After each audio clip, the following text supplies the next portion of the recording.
Hey everyone out there, welcome to the Not Another Watch channel. Got a cool little video for here today. It's not the one I was planning on making, but I got this in the mail today and figured what a better way to start this channel than with this watch right here. So I'm going to give you a little walkthrough of it and show you what it is. I took it out already, opened it, took a look at it, sized it up, but for all intents and purposes, here's a little unboxing of this watch.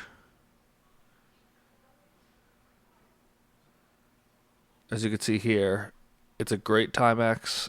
I'm sure based on the description you already know what this is, but as you can see, it comes in a nice little box, another nice little inner box. In that little inner box, that's just my receipt, so you don't really need to worry about that, but pop this open here. And as you can see, it's the wonderful Timex Q. It's a beautiful watch.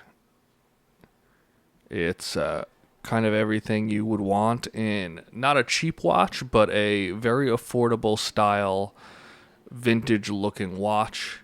And it's a great watch for its price point.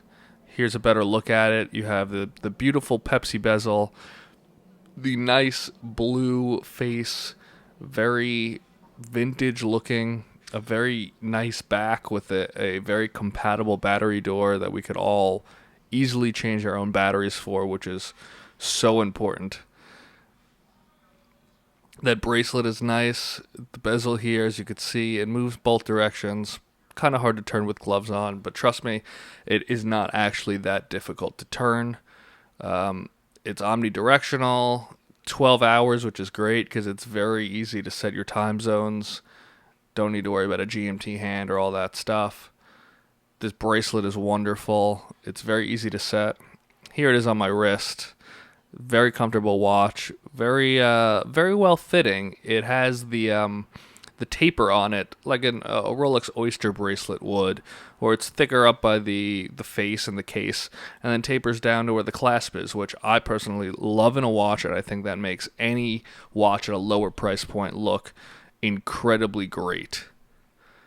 The only issue I've noticed, though, after wearing it for a few hours is it will grab your arm hair. Anyone who's worn these Timex bracelets knows that. It's a little bit of a pain. Here's a great look at the Lume on the watch. Don't really need to go too much into this because we all know Timex Lume and all that kind of stuff. But I just charged this up for about 15-20 seconds so you could see it's dying down quickly. But Lume on all the hour hand markers.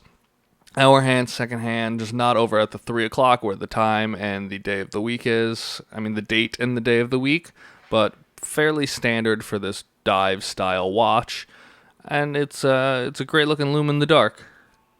Here's just a little overview based from the website on some other information on the watch. I won't bore you too much with this, but in case you want to take a little more detailed look, this is on Timex's website, or you could just pause it here and take a look at it.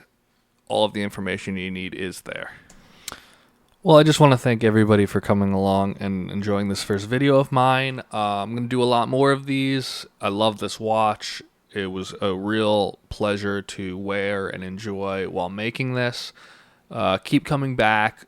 Subscribe to the channel. I'm going to make a lot more of these. I'm going to continue to get better at doing them, get better at editing, all this kind of stuff. But just thank you for watching this first video and give me your feedback. I'd love to hear it. Thank you.